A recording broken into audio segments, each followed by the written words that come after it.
All right, welcome to this core team developer AMA. This week we are joined by Omakase Bar, one of the core team devs. Thanks for doing this, Omakase. Yeah, no problem. Happy to answer any questions anybody has. Um, and you know, any questions? I guess Yeah, yeah, yeah, the yeah. best. I'll just like start off with the question that I've Sure. sort of been curious. So, like, what have you, as of recently, been working on? Or I don't know if you can talk about it because I don't know if there's any No, like no problem. Happy to talk. secrecy No, to no, that, but no, no like, secrecy. yeah. Um, yeah. So recently, I guess on the front end side, we're finishing up, leverage for Kashi. So that's out, and then we're getting a lot of feedback on how to improve that interface. And then the next step is once Cashi starts getting more liquidity, we can add that interface actually directly into the swap interface. Because it kind of makes sense for it to live there. There will probably be a toggle where you can say, hey, I want to short an asset or I want to like leverage long an asset. And you should be able to do that from directly from the swap interface. And that should drive more volume and also more interest into Kashi right now. I think medium term, we'll have to be updating Kashi a little bit because it is a very new product and it's kind of like a new lending paradigm. So just making it way more user friendly, probably even guided, will definitely um, increase its adoption. And I think it's an incredibly powerful product that's kind of like sleeping right now. And we'll soon, see its potential very soon. Some other items that we're also working on is we're also going to be coming in with a Zap liquidity kind of feature. So this allows you to zap into any liquidity pool with one asset. So let's say you have a bunch of ETH and you want to enter into the WBTC USDC pool. Zap will automatically split however many Ethereum assets you want into half, swap them for the relevant assets, and add them into liquidity all in one click. And you'll be able Gotcha. And to control the slippage and stuff like that. So it should make it easier to move in and out of pools. Because right now it is kind of I've always manual. been curious about the zaps. Hmm. Is it just a time saver or is it also more gas efficient? To be honest with you, I think it's a time saver more than anything. I think the gas Gotcha. Okay. works out to be relatively the same. Yeah, that's sort of Probably, what I thought. probably you do save like from transaction time, right? Because you don't have to like wait one after the other. So that yeah, I would say it's a time saver more than anything. Yeah, it's Convenience, still a huge time saver. yeah, huge time saver, and it definitely reduces the cognitive load on people as like they're trying to figure out how this whole like staking and liquidity stuff works. It's just like you have one asset, and then if you want to like enter into this pool or this like we've been starting to call them yield instrument. If you want to enter into this yield instrument, you just hit zap, and then you can do it all in one click. Ideally, we would expand Zapin to also do the staking for you as well. I think that'll be more possible with MasterChef V2. MasterChef V1, it doesn't have the relevant functions in order to like kind of chain those things together. But for MasterChef V2, there could definitely be, like a zap in and then MasterChef V2 happens and etc. So those are some of the features, and we've been consistently updating the UI. If you've probably noticed, the Sushi Bar looks a little different now. It'll also come with some Mhm. new features regarding like transactions on your Sushi Bar. Um, you know, who's been serving it up, kind of where your fees are coming from. Because I think the fee part is interesting. This is about to get like way more complex. in a good way. Whereas because we've started to launch onto Polygon and all these other chains, 0.05% of all the swaps from those chains all go back to the X Sushi holders. And I think right now that's not really being displayed anywhere, but it should. So there's going to be lots of updates for Sushi Bar, which is quite a very long-standing product, right? Sushi Bar has been around for 5-6 months plus, right? Since like kind of sushi's inception. So improvements to that. And there's some other like odds and ends that we're cleaning up throughout the interface. Trying to think of some like larger. Well, on the front end side, I guess the final thing next on our roadmap is definitely improving our multi-chain experience. And fixing all the inconsistencies there, especially with analytics and some other items. And then the other item on our roadmap is the configuration of the TWAP oracles for Kashi lending.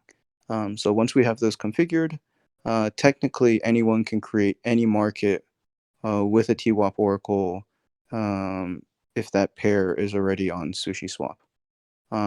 So Gotcha. And yeah, just, I don't mean to interrupt you. I'm no sorry, problem. but No, go ahead. when you say configured, what do you mean by that? Yeah, so for all the oracles, we have to, since anyone can create a market, we have to basically write methods that ensure that the oracle that they've set is doing, in a simple sense, doing what it's being advertised as doing, right? Like, hey, this like TWAP oracle is like, you know, uh, you know, uh, basically this TWAP oracle is pulling in from the correct price feeds, right? It's pulling in on like you know time weighted average consistency, etc. So some of these things need to be verified, just like how our like chain link oracles are verified, um, just to make sure because people can create invalid oracles and create markets that are using invalid oracles, and our basically UI catches that right now, and it doesn't display those or it displays an error. So TWAP oracles are subject to the same kind of complexity, and also TWAP oracles are a little bit different because you need to, because in Kashi there's this whole like current exchange rate and like current exchange rate and I think the Oracle exchange rate. So because you need to call the contract method, sometimes some of these exchange rates can get out of whack, right? So we do have methods in there where when you're borrowing, you might see that little checkbox that pops up saying, "Do you want to update the exchange rate?" Um, and because usually when you update, well, there are situations where you update the rate and it works in your favor because it allows you to borrow a little bit more. There are other cases where it's like somewhat automated, where the current exchange rate is updated if it's out of a deviation of like 5% to the Oracle exchange rate, because then things start getting weird. If it's deviating too much from each other. I gotcha. And that's all like basically on like the UI front type Yeah, of that's on deal. the well, I would say like the UI front can be, all the UI can be broken down into the front end can technically be the interface, sorry, can be broken down into, the front end, the back end, and then the contract side. Right. So back end is like what we like to denote as all the Web3, all the business logic, all of that stuff, is the current, exchange rate out of sync with the Oracle exchange rate, right? All of that fun stuff. Front end is more just, like UI UX, styling, CSS styled components, all of that very visual stuff. But both of these fall under the domain of like, I guess, interface stuff that the quote unquote, front end team handles. And then contracts are, we have our smart contract developers working on the contracts, and, we regularly interface with them to, integrate with those contracts and any other like Mhm. relevant infrastructure. So yeah. But that's I think the TWAP oracles will bring some complexity uh, to the code of the interface. But this will definitely open up the inclusion of an enormous amount of markets for Kashi, right? Because you could create a market up between any two tokens that are already on SushiSwap. Yeah, it basically opens up the market for shorting shitcoins. Yeah, exactly. You can create any market you want, right? If you think a coin is going down, create the market, create it as a borrow asset, and then people can add collateral, borrow, swap for the collateral, leverage, and leverage short any token they want, as long as the liquidity is there. Um, that is another thing that we're thinking about on how to uh, make these markets more discoverable, because right now, right, they're just like in one big list, and you kind of just have to search through to see like the exact pair that you want. But all these things are fall to the UI UX design side of things, and will be iteratively improved upon for sure. Yeah, awesome, awesome. I mean, that was a really great answer in terms of like what you've been specifically working on recently. And I also just want to remind everybody, if you have any questions, feel free to ask. I don't want to steamroll anything. No problem. um Guess I'm also happy to talk about what's in our medium term plans. I think we are reaching like a very rapid feature velocity, especially on the contract side and also on the interface side of things. So there's a lot of work being done for our new AMM coming out, right? And some discussions regarding the interface for that. There's also, we also have on our roadmap a lot of secondary projects, right? We're going to be releasing kind of NFT rewards. So kind of performance-based NFT rewards. Higher volume you generate, you get an NFT. And this is a collaborative effort with some other projects. We're also coming out with Miso. That's a big item on the roadmap. And Miso Launchpad will allow tokens to, allow projects to basically launch their own tokens. And then after the auction that they formatted is finished, automatically list those tokens on SushiSwap markets. And there is also development on having onsen be integrated with that whole miso process, and onboarding projects onto onsen as well. um, You're talking about O Sushi. oh yes, yeah, there's O Sushi, right? And this will be kind of a parallel to, I guess, X Sushi. The details you can find in the proposal, and I think the community will have a vote as to this proposal, and that will make things pretty interesting, and also ties in with a lot of initiatives regarding onsen and miso and etc.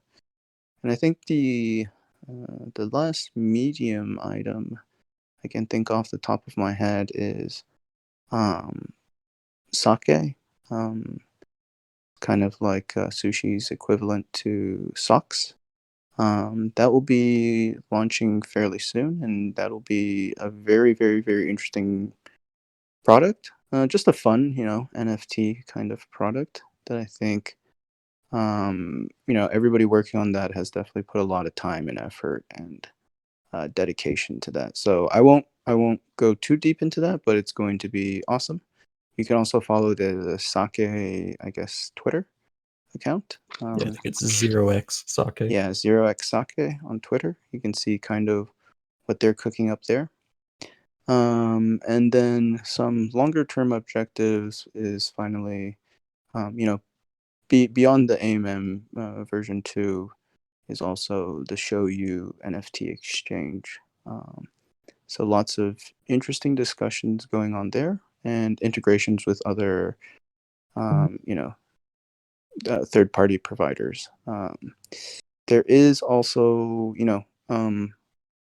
I think Show You is a little early now. We are still discussing finalizing the contracts for that. But there's a lot of cool stuff that I think is going to come from that initiative, like 3D, VR gallery, NFT exchange, with sushi embedded in those interfaces. There are some projects that we've been speaking to that also have virtual spaces, and they also want Sushi Swap integrated in those virtual spaces. Collaboration with Yeah. Saltaberries confirmed.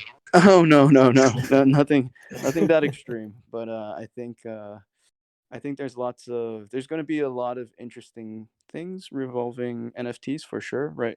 Especially with all this like mainstream adoption. And I think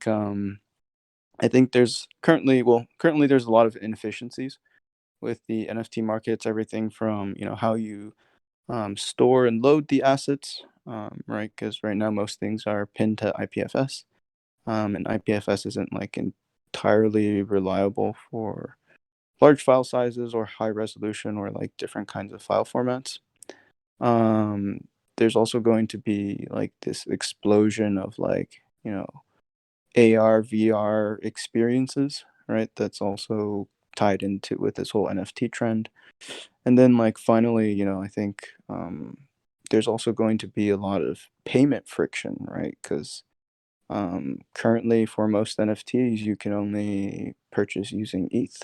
But there's no reason you couldn't use Sushi Swap to swap into certain NFTs with any kind of ERC20 asset.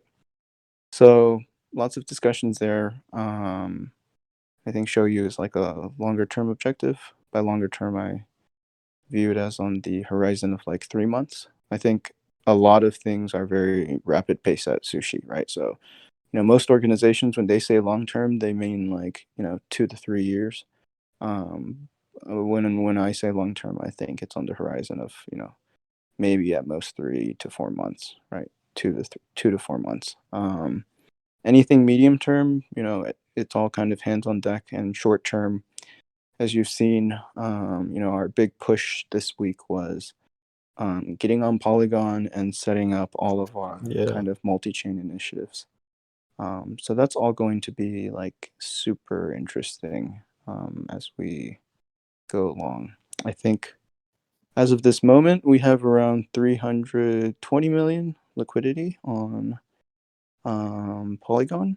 Yeah. After, Do you want to okay, like sure. talk about setting up on Polygon and I think stake as well? XDAI stake is another one.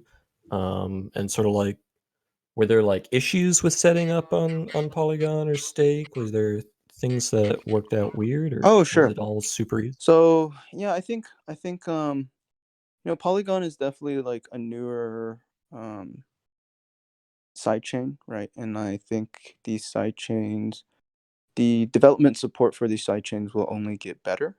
But right now they're not as mature as Ethereum, because they're just newer, right? I think Hmm. some of the issues are, um, you know, Genosis doesn't have um, they don't have the multi-sig support um, for Polygon, so we had to use the older Genosis to set up a multi-sig and replicate that whole architecture, right, that we have originally set up for mainnet. It's pretty robust, right? And I think the Genosis, old version, works well in this case, and technically works well with any other EVM. So that's kind of like step one. How do we like replicate all of the security and also the governance features, right, that we're used to on mainnet over to these side chains? So we set that up, right, and then I think on Polygon is the first time we've actually rolled out MasterChef V2. We call it Mini Chef V2 because it's actually it's a slightly different contract than MasterChef V2, but it's generally the same. Um, and so this is the first time we've rolled out MasterChef V2, and it allows you to claim double or as many rewards as you like, right? You can, for MasterChef V2, you can claim triple rewards or quadruple rewards. For now, we've kept it simple, and you can claim sushi and Polygon slash Matic. rewards at the same time. I think this is well, I think this is a pretty powerful initiative because it allows us to basically engage with other projects and leverage each other's network effects right through like shared incentives. It also reduces some dependency on sushi and our like emission rate, and allows us to more easily go to these other chains, right? Because I think at the end of the day, right, if you want to bootstrap another chain, you need liquidity, and in order to have liquidity, you need incentives, right? And so people have been saying for a long time, oh, you can't compete with other side chains because they have their local AMMs there, that are like generating rewards, and you can't bring rewards over. I don't think that's necessarily true. As Polygon has shown, we can bring rewards over, and we can also interact with the local projects and also Polygon itself, right, to offer dual or joint incentives. And this, provides enough. This provides enough incentives to bootstrap liquidity, and then ultimately, with bootstrapping liquidity, we can achieve, very low price impact, very low slippage on different trades. So definitely, I think um, I think the team has gotten a ton of experience, right, since past 7 to 8 months of Sushi's inception. So like for routing and these multi-hop stuff, well, we're quite knowledgeable on and on how to optimize. I don't even think all the forks out there have optimized their routing. So this technically does allow us to operate with a little bit lower liquidity, but achieve like lower slippage on lots of trades. So I think right now on Polygon, for all of the pairs we've incentivized, and we've picked, pairs based on, just empirical evidence of, how the pairs move from route to route.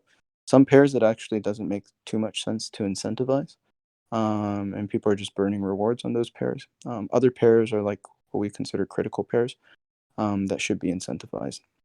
So I think we've picked a good group of initial pairs. We're definitely going to be adding more in the coming weeks, and we might even add some KMP tokens to get people using Kashi on Polygon. I think that's kind of like a sleeping giant that nobody really realizes is there. And it's going to be definitely interesting, right? Because you can do like leverage trading in a very low fee environment. And you can do everything in like one click, right? Low, low fees, low transaction times. And that'll be super interesting because then, it opens up the opportunity for certain arbitrage trades that you wouldn't leverage arbitrage trades that you wouldn't be able to perform on mainnet. So I know on Polygon it's quite popular for people to try to arb stables against each other. On mainnet it doesn't make much sense because any arbitrage opportunity that you have probably is wiped out by fees and also maybe transaction time. So there's lots of I would just assume that the miners would be extra like front running you, and there's just no way to get around that from the main chain. oh yes, and then this whole front running miner thing you just reminded me. We do have a integration and PR coming in from Archer DAO, that's currently being reviewed. Not sure if everybody has seen this kind of this implementation, but I'm sure more information will be released in the coming days. It's actually a very interesting implementation where probably at the moment makes sense for larger trades, but essentially what happens is that um, to prevent front running, you can actually send your order through a private mempool and bribe miners to not expose your order. This will solve some issues with slippage and also front running. And but the cost is actually, it just comes down to how much you're willing to bribe the miners. and how much they're willing to take to bribe. So that whole interface will be very interesting. We're currently in discussions we're currently reviewing the PR that they've opened, and we'll probably include it in the interface. So um, this will definitely be interesting, right? Because everybody has always been discussing how to mitigate front running, right, for AMMs. And so there's lots of I think interesting opportunities, especially for Kashi in these low fee, low transaction time environments. And as far as I know, there's currently no isolated lending protocols on Polygon. There is, general lending protocols like Aave. So this makes for, an interesting enhancement to their ecosystem. I would say overall, the Polygon initiative is really to, um, a, I guess, enter into the Polygon ecosystem and attract, um, their large and growing community. And also, secondly, also address this like common pain point that we're hearing regarding that mainnet has very high fees and very high barriers to entry. That is, eliminating retail access. And I think this is true, right? On mainnet, if you want to do a swap, right, you have to pay, on a good day, you pay $24 in fees. On a bad day, you can pay up to $40 or $60 in fees. And I think that barrier to entry is like very high for people, right, who, are just starting in crypto or, um, Yeah, it's very punishing. yeah, it's very punishing, right? So I think Polygon is, in our multi-chain approach is like kind of this dual approach to like tap into the communities of these other ecosystems, and also solve this pain point for our users. I think I think the experience on Polygon has been good so far, right? Trades are fast. Now we have like very large liquidity. Slippage is low on a lot of these trades. And I think this will only continue to get better, especially as we grow that part of our ecosystem. And we will start to see, um, you know, higher liquidity, but more importantly, higher volume. And at the end of the day, that volume all feeds back into X sushi holders, wherever they may be, right? Um, on mainnet. Well, currently you can only mint X sushi on mainnet, but you can bridge. X sushi is ERC20, fully composable. You can bridge it to any of these side chains. And the interesting thing is that no matter where you are with X sushi and you're holding it, you accrue basically all of the value and all the volume for all of sushi's multi-chain expansion initiatives. This is a fact that I think can't be understated because lots of protocols only have um, either they have like some locked token that's not composable and not fungible, right? And that you can't really do anything with outside the parameters of what it was designed for. Or you only have tokens that you have to kind of stake in this kind of like dual liquidity pool. And this can be and there also that's super inflexible too. I think X Sushi is um I think X Sushi is a really cool product that's kind of understated, right? You enter the Sushi Bar, you start receiving 0.5% swaps from all chains, and it's continuously compounding your sushi for you. And you can take X Sushi to other places, right? You can take it to Aave, you can take it to Cream, you can take it to Bento Box, you can lend it out, right? On Kashi, you can lend it out on Aave, right? To borrow USDC or DAI to continue farming, right? Or continue using other protocols.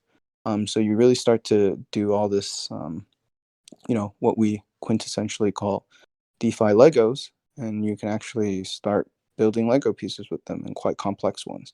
Right? I think there was a tutorial posted in general recently,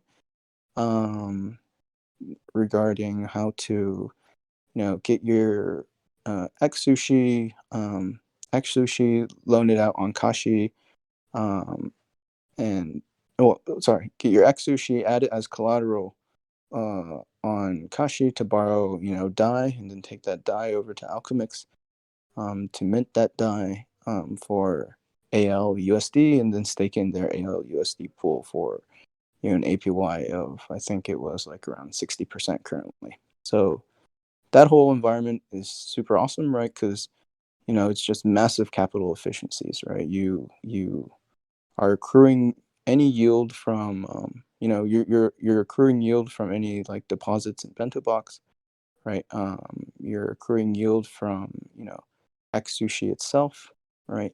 In the sushi bar, and now you're also accruing yield, from, this staked ALUSD, and all of this is being stacked and maximizing yield. I think there's some, interesting concepts around that. And then this just gets kind of insane if you start talking about like multi-chain applications and being able to move all your assets like back and forth from different environments. Um, and I think, our Polygon launch has gone fairly well. I think, though, in the coming weeks, there will be more focus to, grow that ecosystem so that, sushi can truly be the, um, first, I would say, multi-chain AMM, because most AMMs that we've seen are pretty much, localized AMMs, meaning that they only stay on the specific side chain, that they were, created on.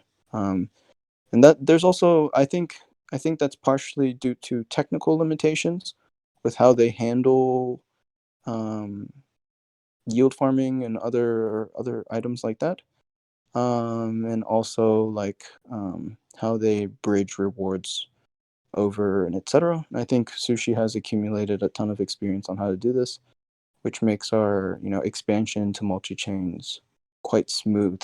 If you and quite smooth, and also quite, unopinionated, right? So we don't have to like deal with anything like, creating some new sushi token on some other chain, right?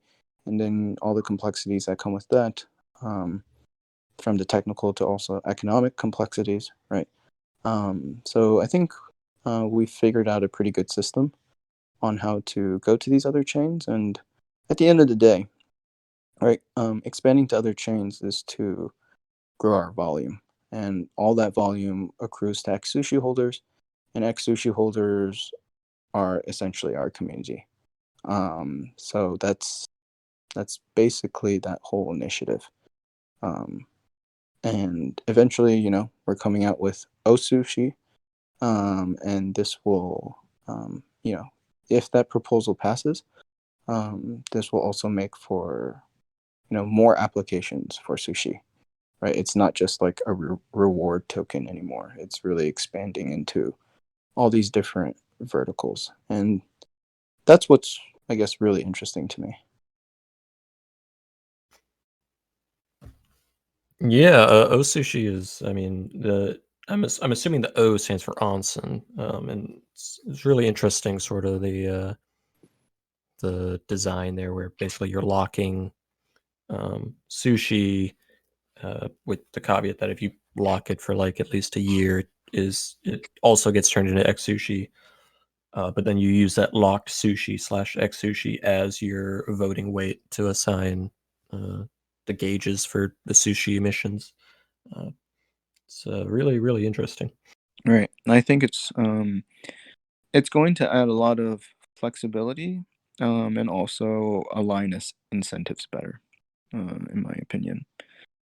Um, and yeah, with that, I'm happy to take any questions about any things I've rambled on about, regarding Polygon, Yeah, I mean, interface if anybody has features. any questions, um, There was a question in the YouTube chat. Oh yeah, happy. They were just asking about optimism slash other L2s, other than side chains. I don't. I think some of the terminology there with L2s and side chains, that sort of gets messy Oh sometimes. yeah, of But course. about optimism, what is sort of your opinions, or maybe the team's sentiment on optimism currently? So we are prepared to launch on Optimism. I think there is a lot of, well, there's been delays, unfortunately. Um, when those delays can be mitigated, it's currently not entirely clear. But we were ready to go on Optimism as of last month, but there have been delays. Um, I think there's also, other L2s that we're considering and we've been speaking to, right? There's also Starkware. They've reached out to us. I feel, even though their ecosystem is a little bit different, and they don't have complete EVM support at the moment, but they will. I do think that maybe their user experience might be a little bit better. And there's lots of other protocols building L2s, and also some that have also forked Optimism to improve it, right? Given its continual delays. So I think the whole L2, the question regarding L2s will become more clear in the coming months. And you know, there will be like as I think I've said before, our whole multi-chain initiative, besides growing volume, besides accessing new communities, incorporating them into sushi, has also been like kind of a troop readiness um, exercise. Whereas since we can deploy on all these different chains and handle all the idiosyncrasies of like going to a different chain, all the way from multi-sig to like setting up the contracts and etc. So ironing out all those little details will allow us to um, go on L2 more easy. We're prepared to go on L2. Right now, it's just a matter of waiting for which one seems to be like the most robust implementation. Um, so that's basically Yeah, I gotcha. the approach It's for really for just now. about, bringing the market, the platform to where all the people are who want to True. trade. Yeah, and to be honest, I think in lots of our discussions, sushi is we're a DeFi blue chip, and I think I've spoken about this a little sometimes, which is like I spoke about this during a talk at Encode, um, which is that there are arguably only three types of yield, right, in all of DeFi, and one comes from these incentive tokens, which is basically what sushi started off as. Um, you incentivize yield farms with a token. Other yields are derived from protocol usage, and this is, you know, uh, also part of an AMM, right? Like LPs earn fees, right? The more volume there is, the more fees they earn, and that's kind of yield from protocol usage. And then there's like a final yield, which is like the demand for yield from demand for leverage, because, and this gets a little bit more complex, but in general, right, um, you know, crypto markets have a kind of a long bias, and this puts markets in something you would call contango, where the derivative pricing is always at a premium compared to the underlying asset. So basically, people want to leverage, right? There's a lot of demand for lending products and etc. And I think most recently with Bento Box and Cache, we also now fulfill that kind of yield primitive, right? If you can call it as well. So on all these chains that we go to, right, we're really bringing an entire DeFi ecosystem to them. So this does put us in quite, I would say, a nice position, right? Because we can bring TVL, we can bring users, we can also generate more, demand and usage of, specific side chains, because we do bring a lot of unique features, and we do bring them kind of all under one hood, right? Which is, the three different types of yield, and at the end of the day, I think, most of DeFi is kind of defined by yield at the end, yield. So, since Sushi has expanded beyond just an AMM, right? We're an AMM with yield farming. We're also an AMM with like lending, borrowing, risk isolated markets, which then adds to leverage. You start to see this whole comprehensive like exchange, or a trading platform or suite of features that kind of grow beyond just a simple AMM. So I think this is actually a pretty powerful piece when we start moving to other chains and discussing with those chains, how we want to, launch together, right? Because, we can bring technically DeFi to these chains, right? If we're bold enough to say so, right? We can bring DeFi to your chain. So I think that's something interesting to consider. I think with Polygon, we'll see, um, all the idiosyncrasies there, right, with usage and etc.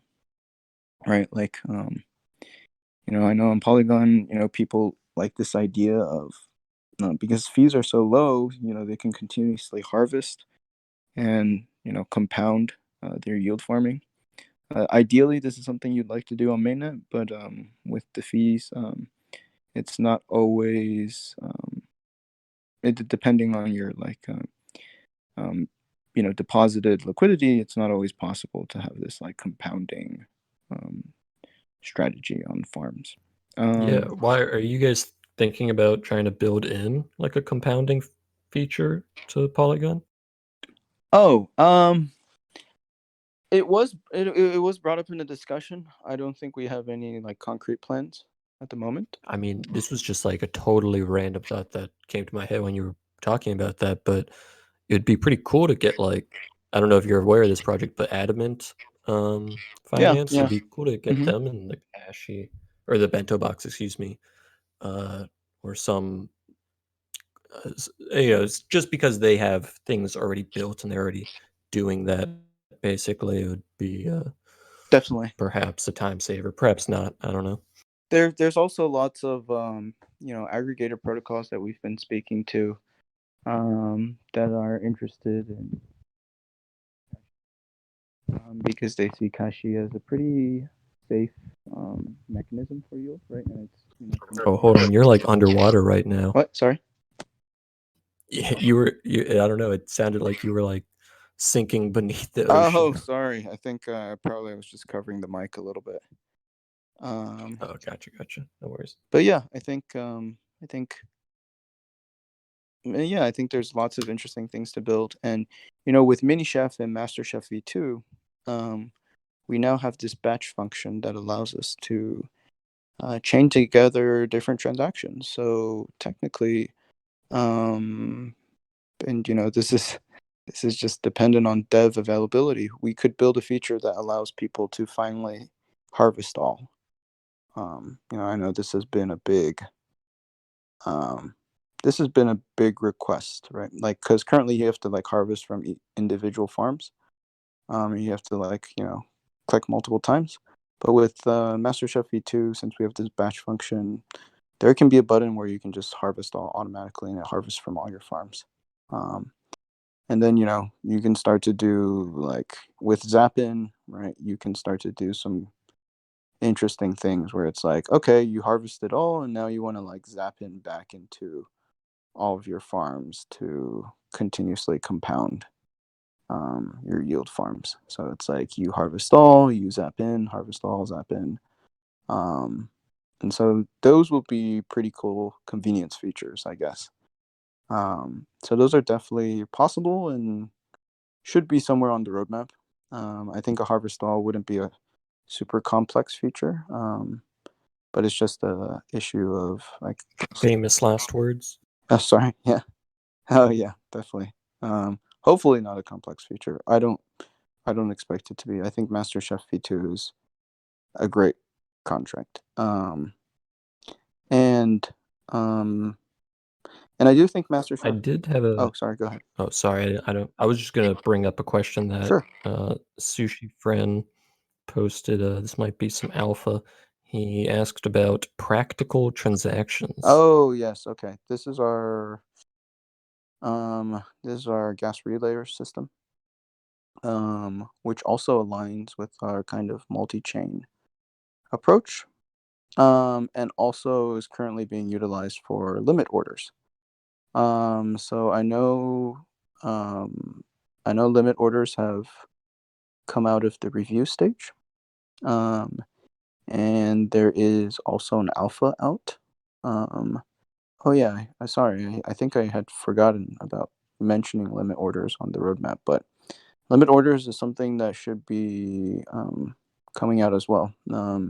Right now, it's a matter of interface and a matter of um, testing the system some more.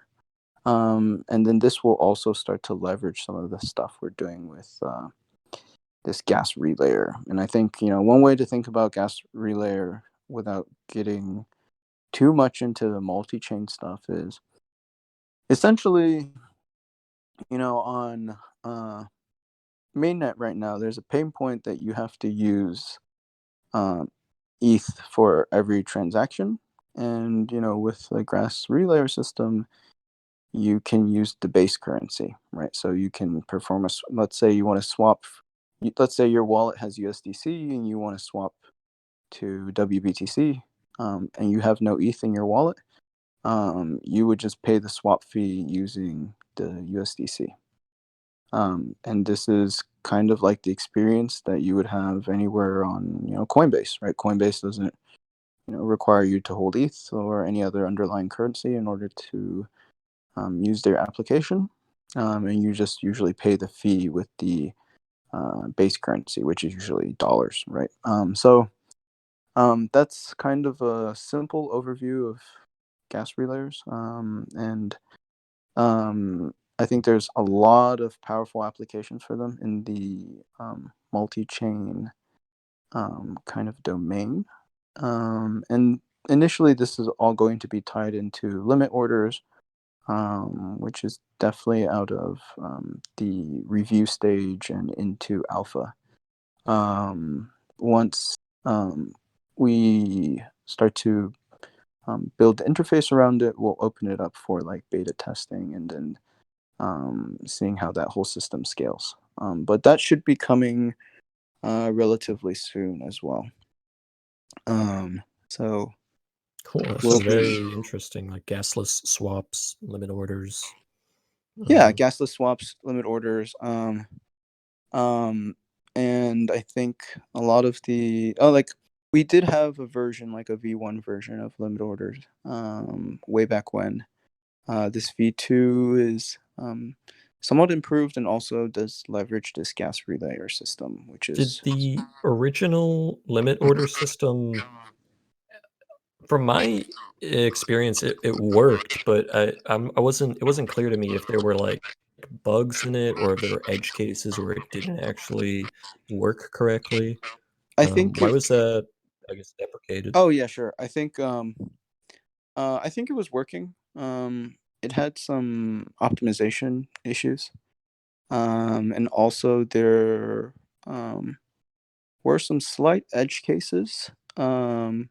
And I think overall we just decided to redesign, like immediately implement or start implementation of a V2 after like initial lessons learned with the V1, and then also start to apply Gotcha. this like gas relaying paradigm to it, to make it more of like a robust system.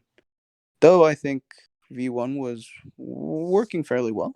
Um, and for V2, we'll definitely be exposing it more on the interface. So it should definitely be directly accessible through the swap interface, right? So I think, in the coming months, right, the swap interface is going to get pretty beefy, right? You'll have this like Archer DAO like front running private mempool like option. You'll have limit orders. You'll have your regular swap, add liquidity, and you'll also start to have leverage, right? And I think all these things together will. I think all of these features are what our community has asked for. And I think they're rapidly becoming reality, and it's going to be super cool, right? To be able to do all these things from like one interface, as opposed to just like swap tokens, right? You can short tokens if you want now, right? And you can do all these things with limit orders, leverage, swap, and also like swaps, larger swaps that prevent front running. Yeah, so fun times at Sushi. I think the interface is. I know there is a common complaint that the interface is continuously changing, and I think that just somewhat reflects our like feature velocity at the moment.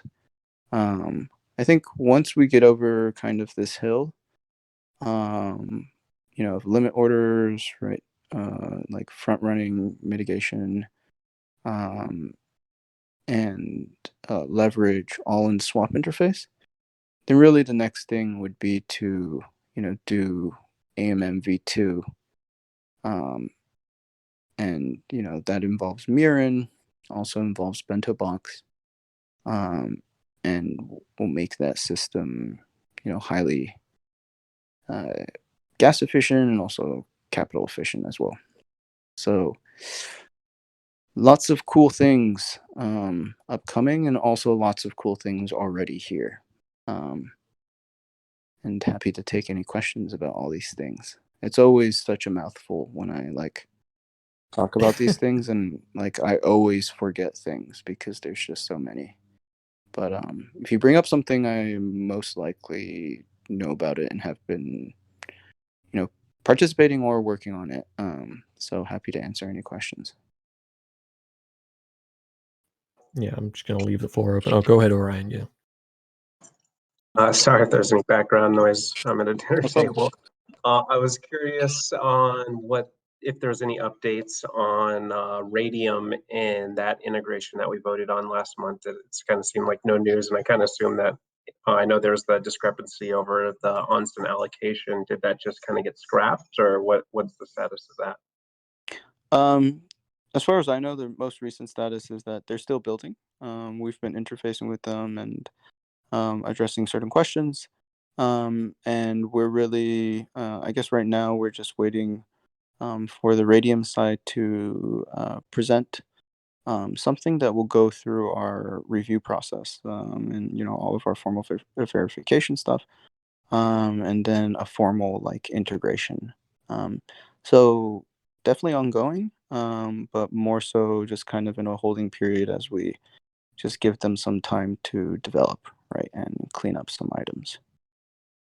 And so did they get the 550 allocation points, or how much did they get? This allocation point, I'm sorry, I don't think I'm in a position. I don't have the knowledge or to answer that. I haven't been following the allocation points so directly.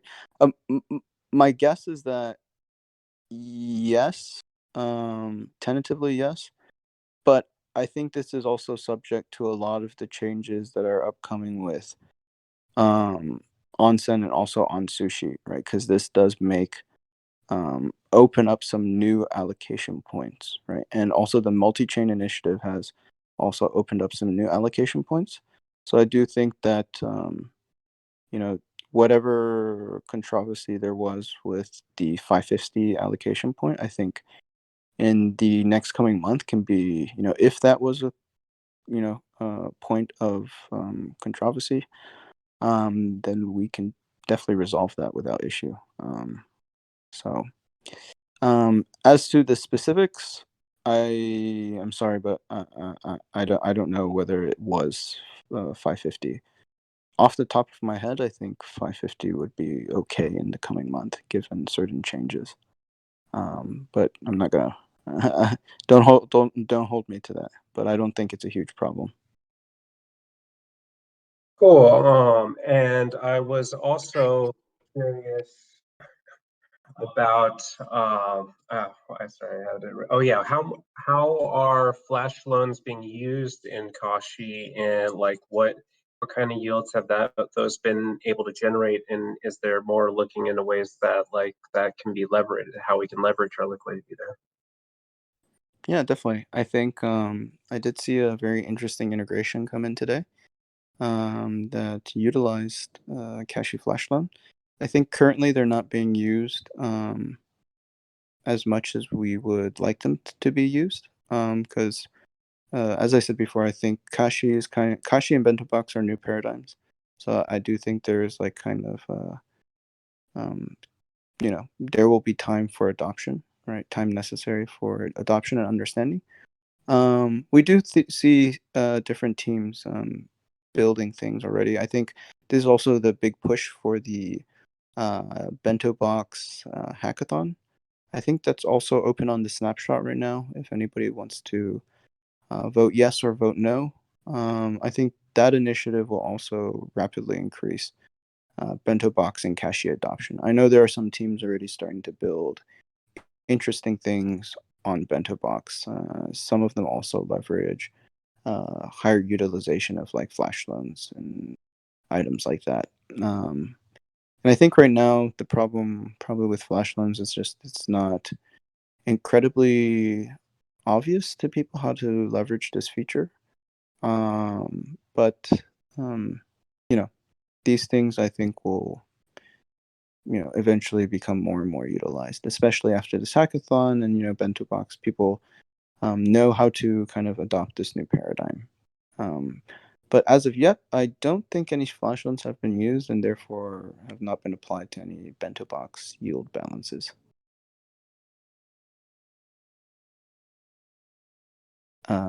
Wasn't sure if you had any other questions or if I answered all your questions.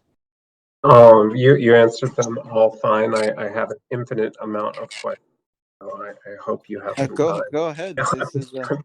This is a AMA, right? I was curious if there's any like thoughts into integrating loaning on Aave on top of the um, Polygon Bento box and on top of like Kashi on Polygon. Yeah, I have seen this. Currently, I guess I would open up. Well, I kind of see the Aave liquidity mining as similar to KMP tokens, right, on Kashi. Correct me if my understanding is wrong, because I kind of understood this whole Aave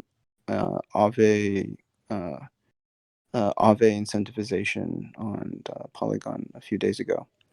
I guess we can definitely have discussions with them on how to integrate.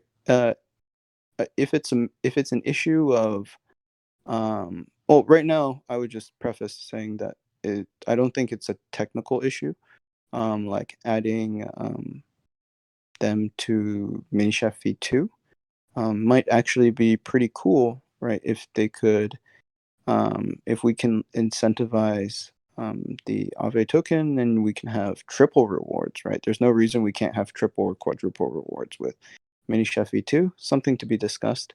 But interested to hear your thoughts on, I guess, what the community is expecting in terms of incentivizing these Aave tokens. Because in my mind, like for example, KMP tokens have been incentivized on MasterChef V1, right, on mainnet, and you get a KMP token if you like lend out on Kashi. You get like a representative token back that you can then stake in a yield farm and basically generate single-sided yield, and that's pretty cool.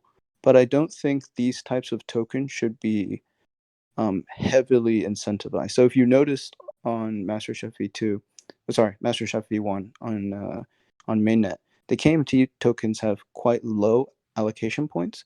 So the yield falls very quickly. Like if someone puts in like $1 million, right?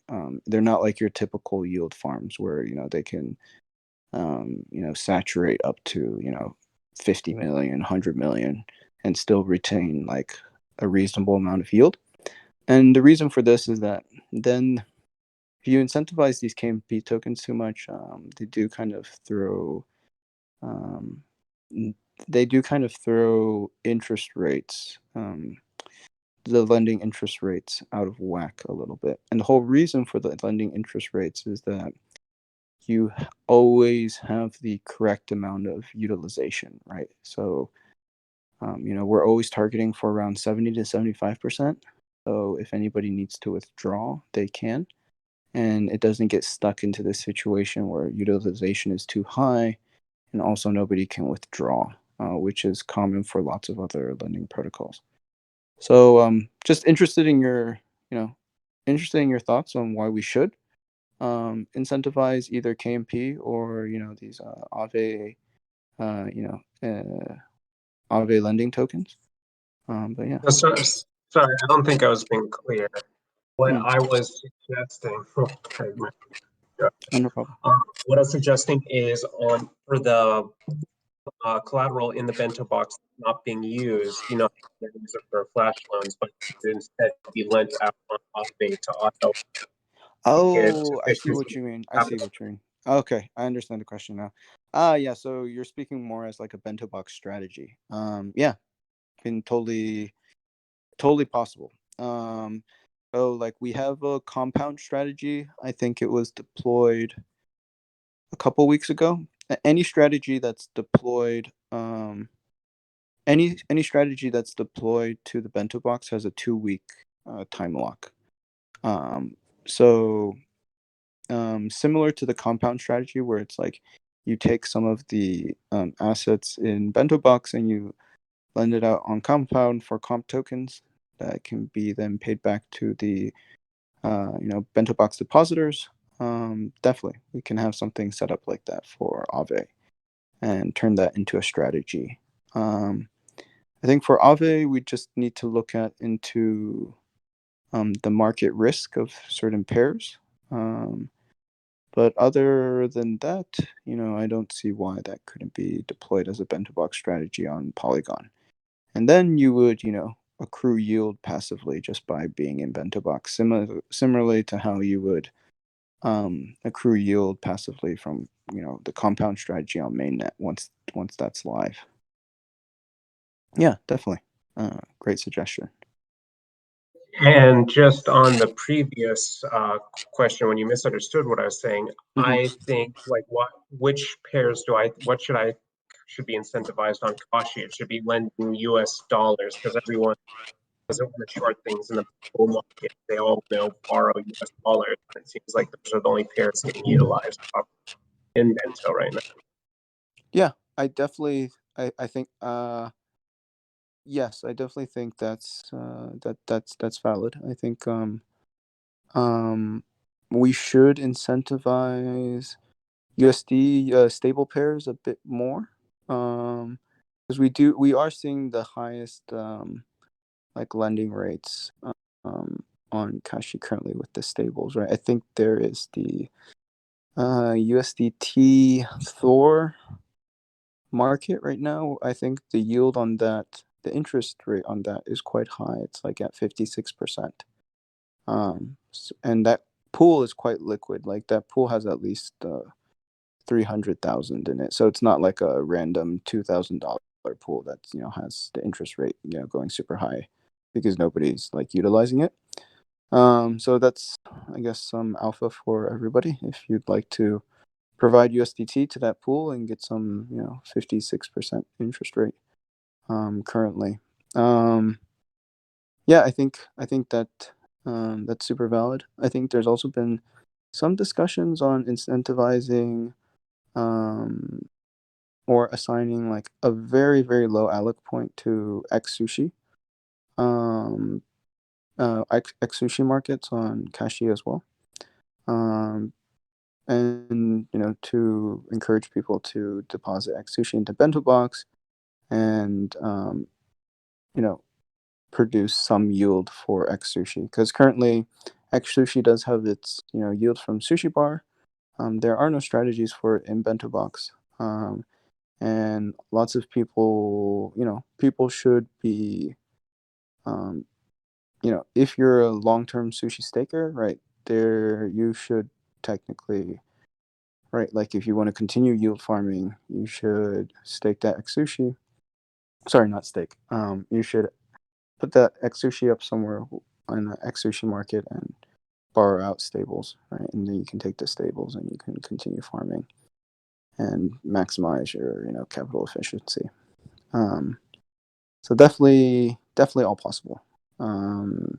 So definitely expect us to readjust the incentives just a little bit in order to reflect these things, for sure.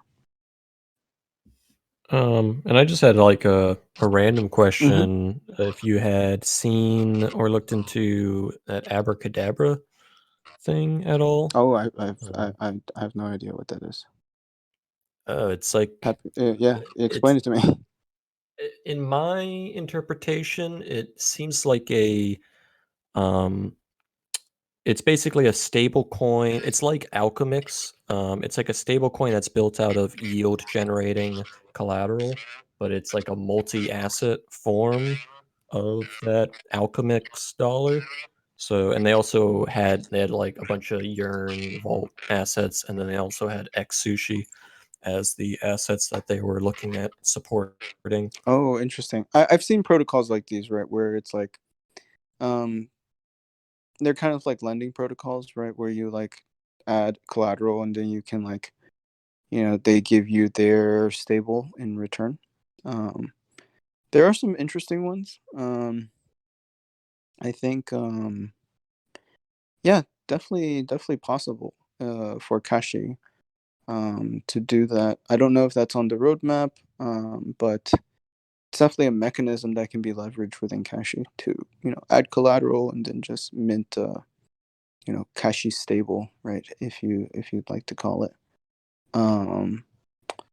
But so far I don't think there are any medium or long-term plans in that regard. Gotcha. Yeah, no worries. Yeah, I was but just more curious if you had seen it or any oh yeah, impression. I think there's also another one. There's also another protocol that does interest free lending, where basically you give them Ruler protocol. oh, sorry, Ruler protocol. or I think it was called Liquidity or something. I was reading Oh, about them last week, and they offer like interest free lending, but then they give you like a version of their stable, and it's like a algorithm. They call the algorithmic stable. I think those are kind of interesting. But I think at the end of the day, for stables, you need to have a very liquid market, right? USDC, USDT, DAI. These will always be the top dogs. And I think having a liquid market is super important. And I think for any kind of stable, and this is also why it's very curious, right, that like Coinbase now supports USDT, because at the end of the day, they don't want to like lose market share to different stables, and Binance is also coming out with their own stable, right? So I think this whole I'm not super like engaged with the whole like stable dev community, but I think there are definitely interesting things happening and interesting politics, if you will, happening, because at the end of the day, right, a stable is well, I guess back in like 2016, 2015, that was everyone's like perennial goal to like make a stable. Now we see lots of algorithmic stables, But at the end of the day, it just has to do with like it just has to do with like market share and like trading friction, right? Like it's very hard to, you know, if your stable's not accessible, I think that presents some difficulties for sure. And Yeah, like it doesn't matter if you're not paying any interest on a loan if the stable coin that you got your loan as is trading at 10% deficit according to, the actual dollar, right, you're still paying or it's just interest. not liquid enough, right? Like, and there's no Mhm. exchange or nobody willing to accept it, right? So some like weird like they might as well like mint you an NFT or something, right? And then see if you can like go off and sell it. I don't know. I think yeah, We're trying to fight that narrative. You're trying to trick people into thinking it's dollars. yeah, exactly. It's actually a dollar. It's not an NFT. So I think that whole like space is super interesting for sure. Um, and I definitely recommend people to like look into. I think there's some good Twitter posts and also some good online reading for why Coinbase suddenly allowed USDT right into their market, even though they sit on the provisional council for USDC. And that whole narrative and story is like kind of interesting, and also has to like definitely do with like this growing battle for like who will become like the dominant stable, right? And then Binance also like throwing their hat in the ring and freaking out, Coinbase. So lots of interesting things there. But yeah, maybe Kashi might have a Kashi stable one day, right? And then you That'd be can super also exciting. you can also redeem it for a NFT or something. I don't know. Yeah. We did have one question in the YouTube chat Mm-hmm. from SD. He said, "Hey, Omakase, have you thought about using something like STOL along with Archer? Then the minor bribe could be offset too." I'm not aware of what STOL is. Oh, I'm not aware either, but I'll Oh. definitely take a look into it. I know.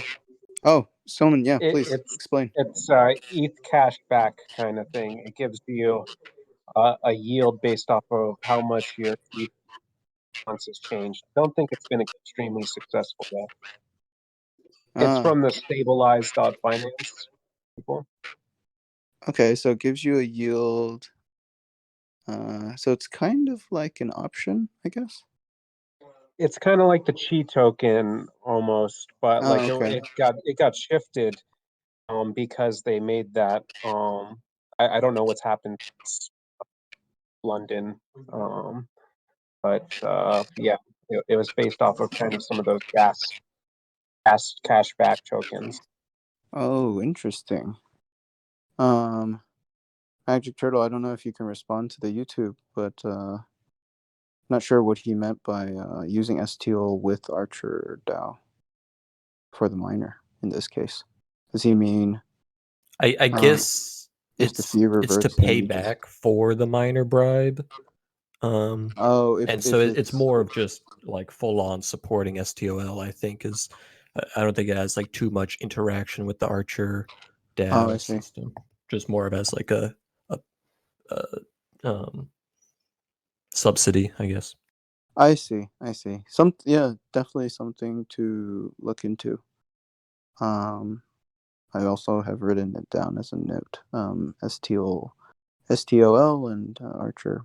I think yeah, I think the Archer integration. We're still doing our review. I think their pull request is awesome. Also, a super clean one, thankfully.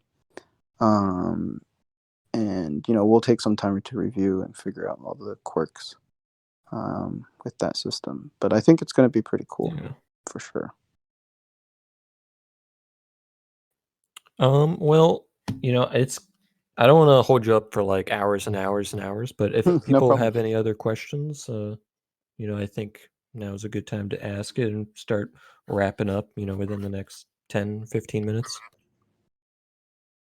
I have a question.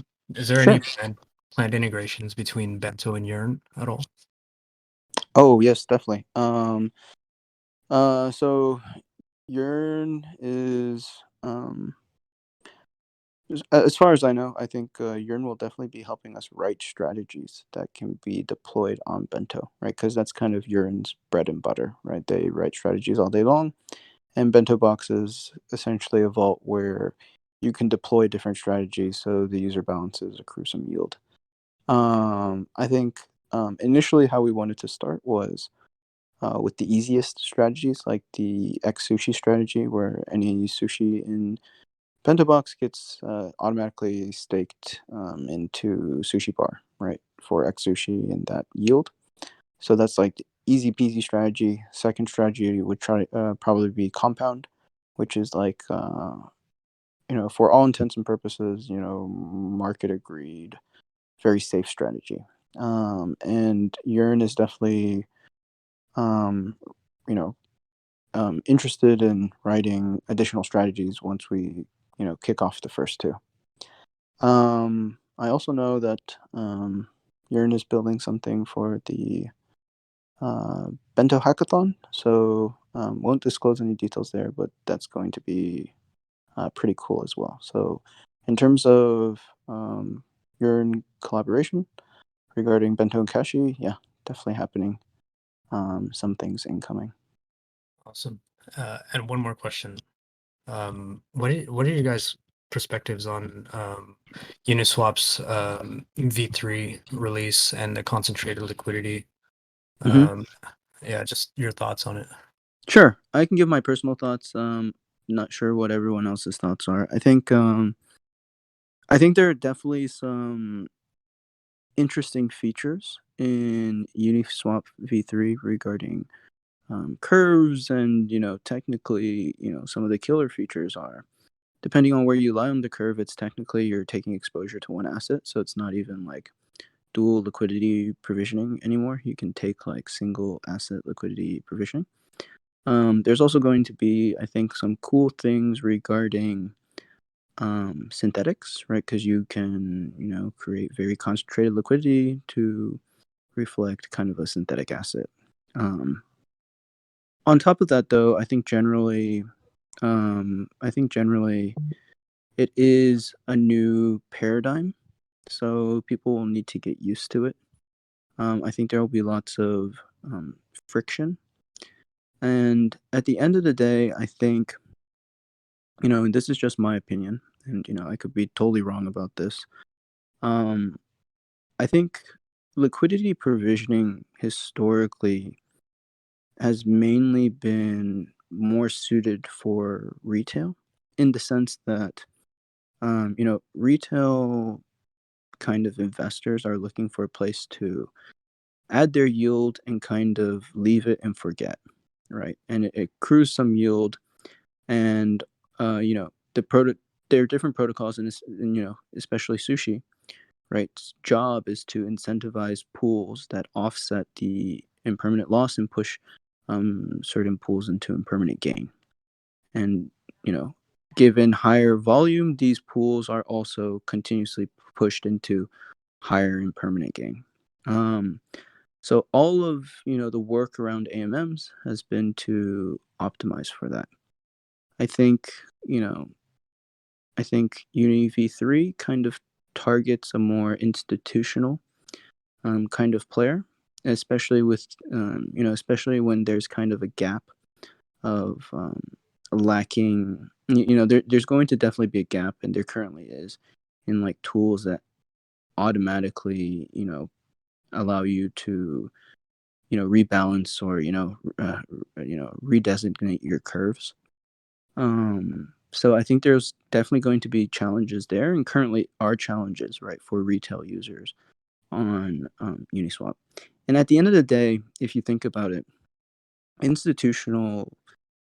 there should be no institutional liquidity providers, in the sense that uh, in Ethereum, like, since Ethereum and all this blockchain stuff is like open, right? Market makers don't really have an edge, right? And market makers only like operating in markets where they either have an informational edge or some kind of maybe even it's a speed, right, edge.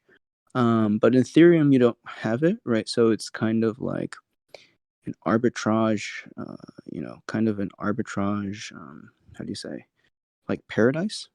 Um, so if I'm an institutional liquidity provider, right, there's very less incentives for me to, if I'm an institutional market maker, there's very little incentive for me to, be a liquidity provider on Uniswap or any AMM for that matter, because you're just getting hit with bad flow all the time. So I think, Uni V3 is definitely more geared to, if I may be so bold to say, like the institutional market maker that doesn't exist, while it kind of does hamper things for the retail liquidity providers that do exist, right? And obviously, I'm lumping in even like whales, right, into this retail group. I consider anybody who's like not an experienced market maker kind of like retail, right? They like participate in liquidity provision. They kind of know about IL, but if they were an experienced market maker, they would know that this is not like this is technically not the correct format, right, in order to market make in. So on top of that, I think, at the end of the day, right, the whole goal, as I've, kind of rambled on about, is to push, your retail liquidity providers or any liquidity provider into impermanent gain, right? Whether that's by generating more volume, right? Volume and fees can naturally push people into impermanent gain, or through, other mechanisms such as like yield stacking, right? So I think, on Polygon and also on, other side chains and L2s, we're going to see like interesting things where you can kind of start to reduce the friction or increase the automation of optimizing your capital efficiency, right? So you have yield farms that should be rebalancing rewards based on the impermanent loss of certain pools, and the users from that can benefit from that to push them into impermanent gain. And then using the rewards from those yield farms, you can continuously compound them either through a mechanism like xSushi, or even continue to stake or even lend them out, or even, you can even lend out your LP positions on Kashi itself to further enhance the capital efficiencies. And this will continuously push your positions into more and more impermanent gain, right? Because the more yield you accrue and the more fees you accrue, and kind of it goes back to this whole thing I was talking about with like the 3 yield primitives in DeFi, right? So you have like incentive tokens, you have like protocol usage, and you have like demand for leverage. If you can stack all 3 of these yields on top of a kind of like an LP position and push them into impermanent gain, then there should be no complaints as a liquidity provider, right? And so fundamentally, I think Uni V3 is trying to address impermanent gain and impermanent loss in a very specific fashion that gives users more choice. But with choice also comes risk. And I think at the end of the day, maybe what users want are just more, automated provisioning, right? Where, right, you don't want to be actively, making decisions and potentially making bad decisions, right? I think, if you go on Twitter, right, everybody's asking, so what's the range that I pick, right, on Uni V3? Like it's very unclear.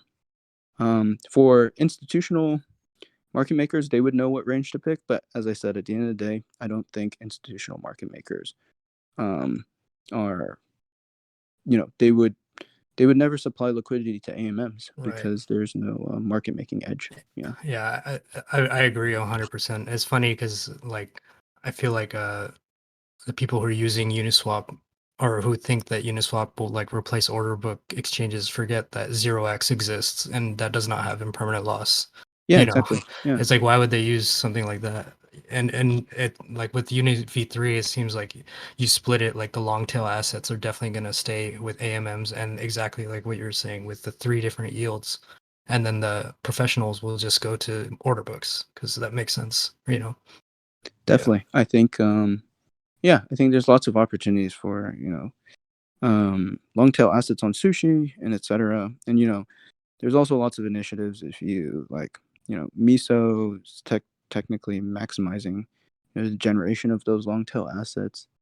I think I would say all in all, I'm not super concerned or worried about V3. I think it's um, I think it's definitely a monumental piece of software, right, on the Uni team's part. So large respect to that. But I think it's my approach is kind of like, oh, still wait and see, because I do think there are some like fundamentals that are working against it, unfortunately. And as I said, there's going to be this gap, right, where there's not any products that kind of automate liquidity provisioning in the beginning, and there will be kind of this like retail deficit. And at the end of the day, there are different ways to solve impermanent loss, right?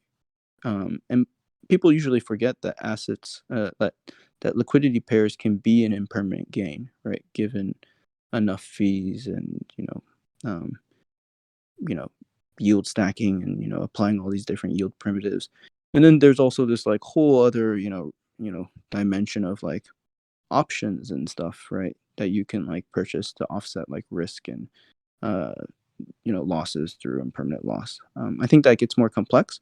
I think the simplest approach is just and I think this is also what onsen will eventually be geared towards, which is just optimizing for impermanent gain for all the liquidity providers and potentially even automating that for them, right? So it's like if in the future you could stake as an LP, or sorry, you can deposit your assets and enter into an LP position, and that LP position is automatically staked for you in the appropriate farm. And then the rewards are auto harvested, and the rewards reflect you know the rewards more accurately reflect the protocol usage, and the protocol, if the protocol usage is insufficient, right, for a certain liquidity provision, then there will be more these incentive tokens for rewards. And then all these rewards can technically be restaked into Sushi Bar, where it can like continuously compound, and then it gets like pretty crazy where you can like take that and then lend it out on Kashi to acquire and stack that like interest yield as well. All those three things happening, if they can happen in more a semi-automated or even automated fashion, I think solves the pain point, right, of impermanent loss in a highly optimized way. I don't think anyone will ever eliminate impermanent loss, but there are different things you can do to mitigate and push impermanent loss into impermanent gain by using through like composability, through like yield stacking, and all these different like optimizations, right? Because all those optimizations are out there, right? It's just a matter of connecting all the Lego pieces together, essentially. Yeah. Awesome. Thank you. All right, I got one last fun question from somebody from the YouTube chat. Cool. They want to know if we have a TikTok strategy. We don't, unfortunately. I hope we do.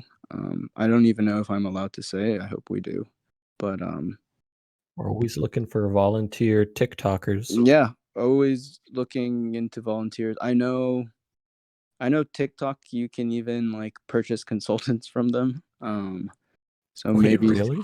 yeah, like they like if you're an influencer looking to like go big on TikTok, like TikTok will give you a consultant, and they'll make you big. They'll like tell you what to post. They have like massive data analytics like that like make people go viral. It's definitely Yeah, I think that's cracking me up. I had no idea. there's definitely an article about this in Bloomberg recently. How some people were complaining that like TikTok isn't as organic as they thought it was. But TikTok definitely like leverages its in-house analytics to like make people go big, or make their clients go big, go viral. I have a friend who does that. He does. He Oh, like nice. Yeah. consults for people. Yeah, he makes people big. It's pretty interesting. Yeah. So we should. I don't know. Yeah. Let's. We can open up a proposal and people can vote for our TikTok strategy. I think we should have one. I don't know. Maybe I'm a boomer Should have and like I a don't. TikTok mascot role or something. Definitely. Yeah. I have. I have zero understanding of the space, but I know it's big. I was on. Like my friend was showing me. My friend was showing me TikTok or something, and there was this TikTok influencer who minted his own token on BSC and was like shilling it, and market cap reached like 2 million or something, and he was telling his followers, oh, like, yeah, buy my token, but I promise not to like dump on you. I thought that was pretty funny, but like also like definitely pushing the line of like, all these like potential, regulatory concerns and stuff. I think it's a wild space. I don't understand it at all. Um I do think that sushi is very memeable, and we should be a little bit more aggressive with our marketing, for sure. Yeah, Um, yeah, totally agree. I think this is a good sort of place to start wrapping it up. I want to thank everybody who came out and was asking questions or listening to the stream on YouTube. Also, Omakase, I want to ask or thank you no specifically a problem. ton for coming out and taking the time to hang out with some of us and just casually answer questions. Yeah, happy to be here. Happy to do this again. And if you guys ever have any questions, feel free to @ me in the general chat or send me a DM, and I'll do my best to respond in a timely manner. All right, awesome. Thank you everybody for listening in. Catch you next week. Thanks for hosting.